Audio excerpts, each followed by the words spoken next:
तो दोस्तों टीसीएस ने अपने क्वार्टर थ्री के नंबर को डिस्क्लोज कर दिया है। तो चलिए देखते हैं क्या है क्वार्टर थ्री के नंबर्स के अंदर। लेकिन उससे पहले बता दूं, कंपनी की ओर से डिविडेंड की भी अनाउंसमेंट की गई इस क्वार्टर में।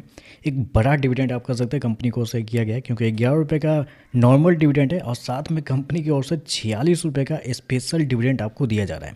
तो टोटल आप कह सकते हैं 57 रुपये प्रति शेयर के हिसाब से कंपनी की ओर से डिविडेंड आपको अनाउंस किया गया है, जिसका जो रिकॉर्ड डेट होने वाला है वो आपका होने वाला है 17 जनवरी। तो याद रखिए 17 जनवरी कंपनी का रिकॉर्ड डेट है। टोटल 57 रुपये कंपनी के डिविडेंड के लिए।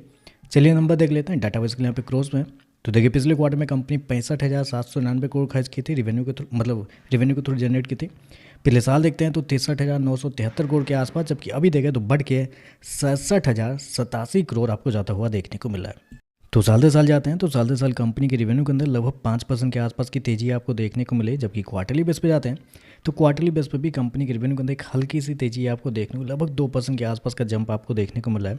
तो कंपनी का रेवेन्यू देखें तो आपको साल दर साल क्वार्टर क्वार्टर बढ़ते हुए देखने को मिल रहा है। हालांकि मार्केट का मानना भी था कि कंपनी के रेवेन्यू इसी प्रकार के आपको कुछ देखने को मिल सकते हैं, क्योंकि मार्केट का जो अमाउंट था वो था आपका 66,000 करोड़ से लेके 67,400 करोड़ के बीच में। तो मार्केट का अनुमान था कि इसके बीच में कंपनी के रेवेन्यू आपको आते हुए देखने को मिल सकते हैं। तो आप कह सकते हैं रेवेन्यू टोटली इनलाइन आपको देखने को मिल रहा है। चलिए कंपनी के खर्चे क्या है वो देखते हैं। तो देखिए पिछले क्वार्टर में 49,463 करोड़ खर्च किए थे, पिछले साल 48,550 करोड़। अभी देखें तो कंपनी खर्चे 50,736 करोड़ आपको जाता हुआ देखने को मिला है। तो खर्चे भी देखें तो खर्चे भी कंपनी के ठीक है, नॉर्मली आपको देखने को मिल रहे हैं।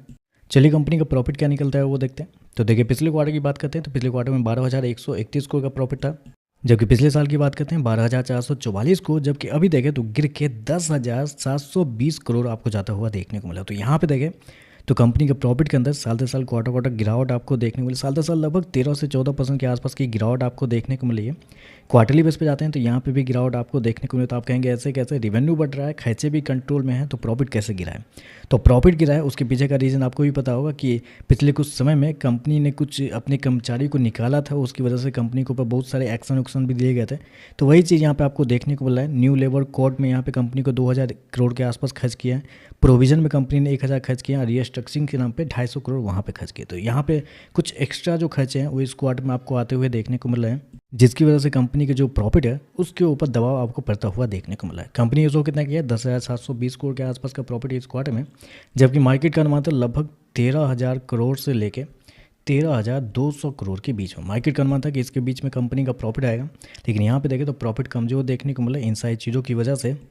और ऐसे में अगर कंपनी के मार्जिन की अगर बात कर लेते हैं तो पिछले साल जो कंपनी का मार्जिन था वो था आपका 19.45% के आसपास। पिछले क्वार्टर की बात करते हैं तो पिछले क्वार्टर में 18.43% के आसपास था, जबकि अभी देखें तो गिर के 15.97 आपको जाता हुआ देख लो। तो मार्जिन देखें तो मार्जिन आपको साल दर साल क्वार्टर क्वार्टर गिरते हुए देखने को मिल रहा है। ईपीएस की बात कर लेते हैं तो देखिए पिछले क्वार्टर में कंपनी का ईपीएस लगभग 11 रुपये के आसपास था। पिछले क्वार्टर में 33 रुपये के आसपास था, पिछले साल 34 रुपये के आसपास, जबकि अभी देखें तो गिर के 29 रुपये के आसपास आपको जाता हुआ देखने को मिला। तो ओवरऑल देखा जाए तो नंबर थोड़े से मिक्स टाइप के नंबर आप कर सकते हैं। अगर कंपनी के नेट प्रॉफिट को हटा के अगर आप देखते हैं तो नंबर अच्छे देखने को मिल रहे हैं, क्योंकि ऑपरेटिंग प्रॉफिट आपको साल दर साल क्वार्टर क्वार्टर बढ़ते हुए देखने को मिले। तो ऑपरेटिंग प्रॉफिट सही है, लेकिन कंपनी के नेट प्रॉफिट आपको गिरते हुए देखने को मिला है।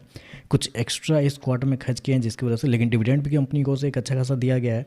तो देखते हैं इन सारी चीज़ों पर मार्केट कैसे रिएक्ट करता है। वीडियो पसंद आए तो लाइक कीजिएगा, साथ में साथ चैनल को सब्सक्राइब जो कीजिएगा। धन्यवाद।